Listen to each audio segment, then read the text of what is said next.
Yes, tunazidi kuroll over. Lakini kabla hatujaingia kwenye darasa letu, kuna kitu nataka nikupe. Ni mwamba mmoja alikuwa na manzi yake katika mahusiano kwa muda mrefu kidogo. Sasa siku moja akaamua kumsurprise, akaamua kumwalika dina katika restaurant moja kali kinoma noma. Kweli manzi ukimwangalia ni manzi fulani hivi ambaye ni very platinum. Lakini hata mwamba mwenyewe sio mtu wa kawaida. Anaonekana kabisa mavumba yapo. Basi ile appointment ilikuwa ni ya kuhusu nini? Ile appointment ilikuwa ni ya kuhusu anniversary. Yaani kupongezana mafanikio ya muda fulani katika jambo fulani. Sasa hiyo anniversary ilikuwa ni anniversary yao ya mahusiano.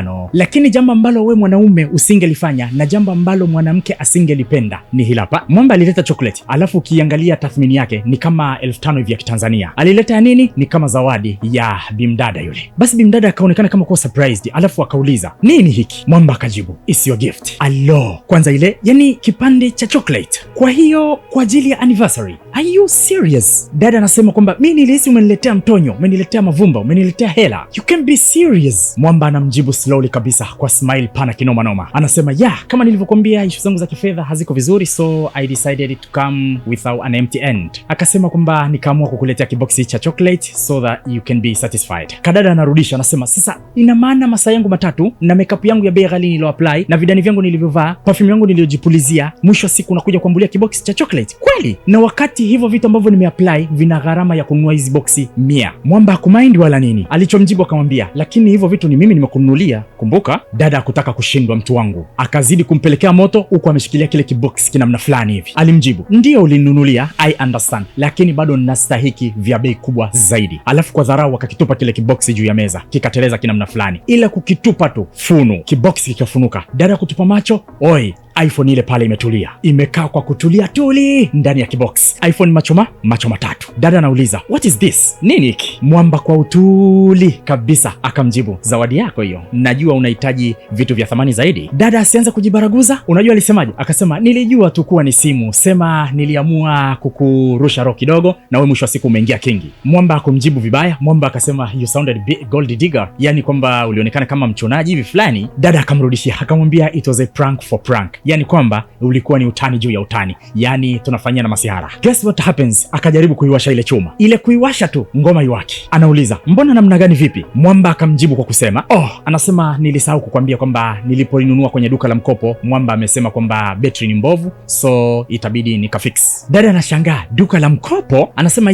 nilinunua kwenye duka la mkopo kwa sababu hiyo simu ilikuwa haijanunuliwa, so Mwamba akaniuzia kwa bei rahisi, lakini betri ilikuwa ni mbovu." Akaongeza akasema kwamba mambo yangu yakikaa vizuri basi nitaipeleka kwa fundi ataifix. Dada kwa nini asifure tena? Akabadili upande sasa. Akasema, "Yani unanichukulia simu kwenye duka la mkopo?" Mwamba majibu yake akawa ni yale yale. Akasema, "Yes, nilihitaji kukufurahisha tu, lakini kwa sababu masuala yangu ya kifedha hayajakaa sawa, ikabidi nifanye hivyo." Dada kwa nini asimchambe? "Najuta kuwa na wewe the loser." Mwamba hakumind wala nini, aka cool down na kuendelea kusmile. Alichokifanya, akavuta kimeo chake, akakifunua kwa nyuma, mara vupa, pete ya dhahabu inadondoka hapo. Mwamba anaiokota ile pete huku akisema kwamba this is too bad, kwa sababu huyo anayemuita loser alitaka kupropose mwishi wote mfanye maisha. Kama kawaida, dada anageuka, "Oh my god, ni dhahabu." Mwamba anajibu kwa mguno, "It was a gold ring." Dada anarudi kwenye financial issues ambazo walizitaja pale mwanzo kwamba Mwamba ana shida kidogo. Anauliza, "Je, zile issue ambazo umesema ilikuwa sio kweli?" Mwamba anamjibu kiutaratibu, anamwambia, "Bwana hapakuwa na jambo kama hilo. Nilitaka kukupa mtihani na umefeli." Na kuishia hapo akamwambia, "Ni mitihani kadhaa ambayo nimekuwa nakupa, naona unafeli. Huu ulikuwa ni mtihani wa mwisho kuona pengine majibu yangu yalikuwa yako wrong." Mwamba akavuta pete, kimeo chake mbele. Mwamba ile ananyuka kwenye siti tu,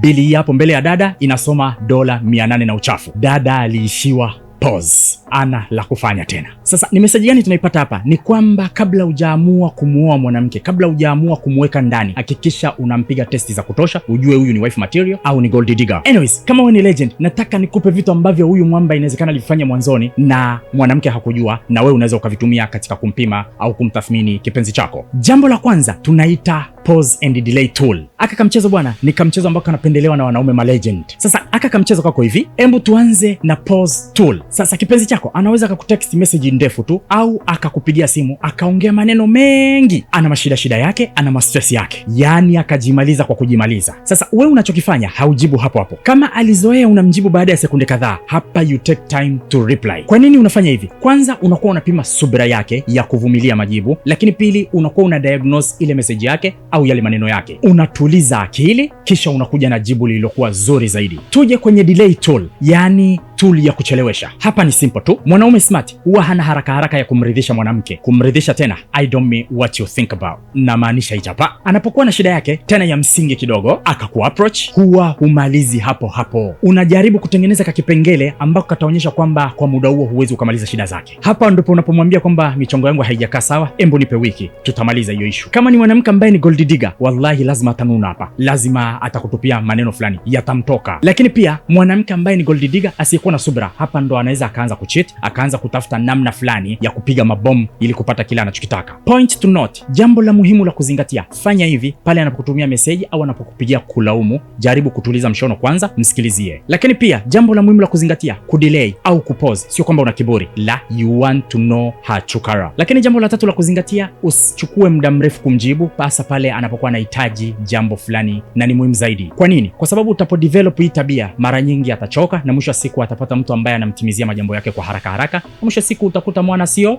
wako. Mbinu ya pili tunaita mtonyo tool, yani issue ya kifedha. Hapa utamtathmini kupitia financial stress, lakini pia na performance under pressure ambavyo kijana wetu alivifanya yule nilokuhadithia. Tuanze na financial stress. Wote tunajua kwamba pesa inagusa kila kitu, swala la makazi, swala la kula, swala la afya, swala la burudani na vingine vyote. So a smart person lazima hapa awe mwangalifu sana. Hapa ndipo legend anapoamua kuweka wazi masuala yake yote ya kifedha yenye changamoto. Kwa mfano kastopishwa kazi, kwa mfano pesa imepunguzwa, lakini kwa mfano vitu vimepanda gharama kiasi kwamba vimeathiri vyanzo vyake vya pesa. Lakini pia anaweza akamwambia kuhusu madeni aliyokuwa nayo, kwa hiyo kwa muda huo hawezi kuafford services zake. Sasa kwa nini unabidi kuweka wazi changamoto za kifedha kwa mbebe wako? Jambo la kwanza, unakuwa unatenganisha mapenzi na matumizi. Yaani hapa unakuwa unajaribu kuona kala yake ya pale pesa zinapokuwa na mtetemo, zinapokuwa zimeleta shida. Je, anaendelea kubakia? Je, ana cool down au anatoa maneno machafu au ananuna au anakuchamba kama yule mwamba wetu alichokiambulia? Jambo la pili, unataka kuona mwanamke, je, ni team player au ni team pinzani? Yani majambo yako ya kifedha yanapokwenda kinyume, yanapokwenda ndivyo sivyo, anabakia, anakushauri, anakuliwaza, anakupa suluhisho au anatafuta njia nyingine ya kupita ili apate pesa. Jambo la tatu unalotizama hapa, unaangalia pesa yake ni yake au pesa yake ni ya kwenu pale pesa zako zinapokuwa zimeleta shida. Yani umepata changamoto ya kifedha na yeye unajua ana fedha, ana kiasi fulani, unamuomba nisaidie, anakuambia sina pesa na unajua anazo. I think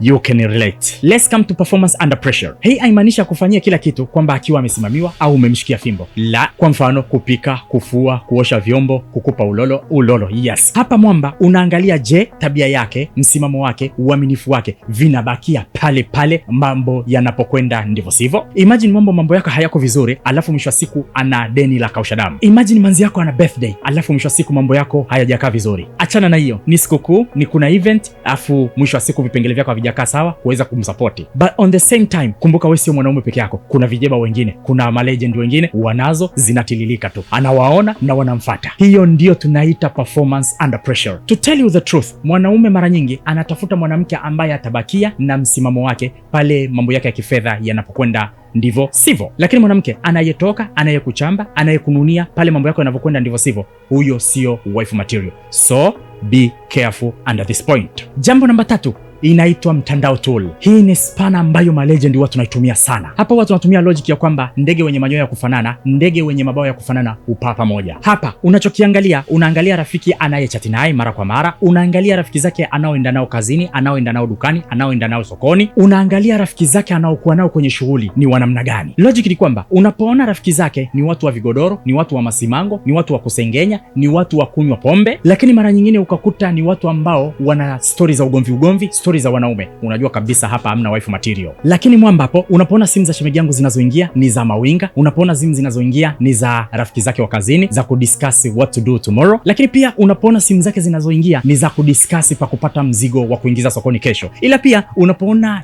kipenzi chako rafiki zake ni wale wa kwenda kwenye nyumba za ibada, ni wale wa kwenda kwenye makongamano, kwenye workshops, kwenye mambo ya kuvolunteer, unajua kabisa hapa nina mashine. Testa namba 4 tunasema ni reaction tool. Hapa mwamba unaangalia mapokeo yake, na haya mapokeo utayapima katika mitihani miwili. Mtihani wa kwanza, ugomvi. Mnapoingia kwenye mgogoro ambao unajulikana chanzo chake au haujulikani chanzo chake, ni basi tu mmejikuta mko katika mgogoro, mwamba ambaye ni smart unachukua notebook yako, unaanza kunote. Una note kuanzia maneno yake, chanzo cha mgogoro, nani anajishusha mnapokuwa mnaingia katika ugomvi, nani anamhusisha mnapoingia katika mgogoro. Je, anamhusisha mtu maalum au anatangaza mtaa mzima, na pengine akatangaza kwa wote wanaokufahamu wewe. Lakini pia unaangalia mnapoingia katika mgogoro, staili yake ya maisha. Je, anakuwa ni mtu wa kuposti mgogoro wenu kwenye mitandao? Mtihani wa pili utakaompa, utampa matarajio versus matokeo. Yani kwa mfano, anatarajia utampa kitu fulani 100% sure, na mwisho wa siku unabadilisha, unasema kwa kweli mambo yangu hayajaenda sawa, so kitu fulani sitaweza kukupatia kwa sasa hivi. Mapokeo yake, kama atakuwa ni wife material, utaona kabisa anasema anyways it's okay, next time when you get it you will give me. Lakini kama atakuwa sio wife material, atakuwa kama yule dada tulomwona mwanzoni kabisa. Jambo namba 5, maono tool. Sasa kabla sijaingia kwenye point hii, inanikumbusha story fulani hivi real. Kuna mwamba mmoja hivi ambao nimewahi kumexperience, alafu mwamba alikuwa ni playboy, alikuwa ni mtu wa mikasi, alikuwa ni mtu wa madems. Huwezi amini, yule jamaa alikuwa fundi ujenzi mzuri vibaya mno. Mwamba alikuwa kapanda juu alafu kajazia namna fulani hivi. Lakini kitu cha ajabu, hawa watu huwa wanapataga watu ambao ni smart na watu ambao ni ambition, lakini mwisho wa siku wanaishiaga kuwachezea. Sasa sielewagi huwa wanampa nini Mungu. Basi huyu mwamba alipata manzi fulani hivi. Huyu manzi kimuonekano hakuwa piskali kivile, lakini alikuwa ni manzi ambaye ana maisha yake, lakini pia alikuwa ni mwanamke ambaye ni very very ambitious. Imagine manzi alikuwa na kamjengo kake Mwanza, kavyumba vitatu anakoishi, lakini pia ana mjengo Dizim wa kupangisha. Lakini mbali na hayo alikuwa ni business woman. Alo, so mtu wa kawaida.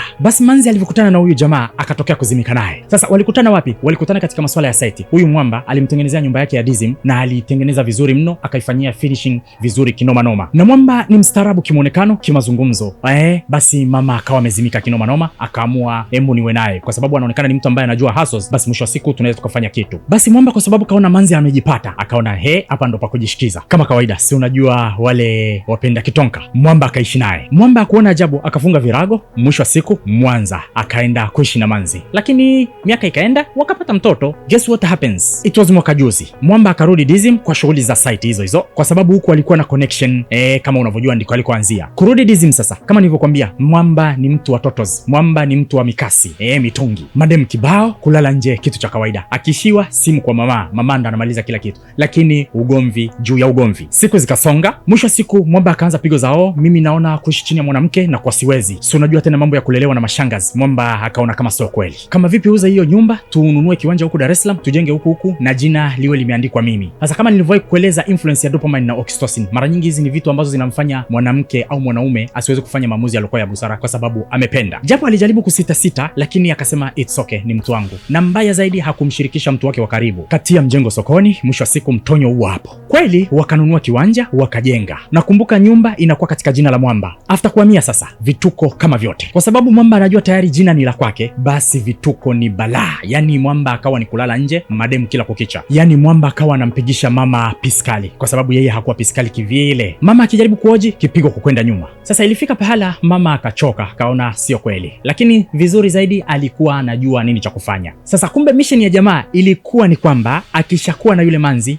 nyumba ikaandikwa kwa jina lake, basi ampokonye kupitia gemu. Yani amchezee game ya kisaikolojia, mwisho wa siku mama give up, aondoke, aache ile nyumba iwe ya kwake. Lakini kwa bahati nzuri mama yule alijiongeza na mwisho wa siku mission ikafaulu kwa nusu. Basi mahusiano yakaishia hapo, mama akapata nusu kulingana na sheria inavyosema, na ilikuwa haina namna ya kurudisha zile mali kulingana na ameshaziandika kwa jina la mwamba. Basi mahusiano yakaishia hapo na mama akapata nusu kulingana kwamba tayari mali alikuwa shaziandika kwa mwamba na hakuna namna sheria ingemrudishia. Na mwisho wa siku akarudi zake Mwanza na kuendelea na maisha mengine. Sasa we legend, unabidi uwe makini, uangalie maono ya mtu uliye naye. Je, yuko kwa ajili ya kukudadavua mbeleni, yani kukugeuka? Je, amekuja kwa kutumia umaarufu wako ili apate jambo fulani? Je, amekuja kukutumia cheo fulani ili mwisho wa siku avune kitu fulani? Na hapa ndipo malegendi wanapoamuaga kuandika mali zao, majina ya watoto zao, majina ya mama zao au majina ya baba zao, na pengine wakaenda wakaandika majina ya vituo vya mayatima au vituo vya ibada. Kwa nini? Wanaogopa baadaye kuzungukwa. So be careful with your woman. Muobserve maono yake ni yapi. Jambo namba 6. Sasa kwa sababu huyu unaenda kumuoa ata interact na familia yako, hakikisha unamwangalia ata interact namna gani na familia yako. Hakikisha unatengeneza mazingira ya yeye kuinteract na familia yako, either kwa mashughuli fulani, either kwa sikukuu, either kwa matembezi hapa na pale. Unaangalia anashiriki namna gani na ndugu zako na wazazi wako. Unaangalia je, ni mtu wa kufika anakaa kwenye sofa au anajiunga na shemegi zake na mawifi zake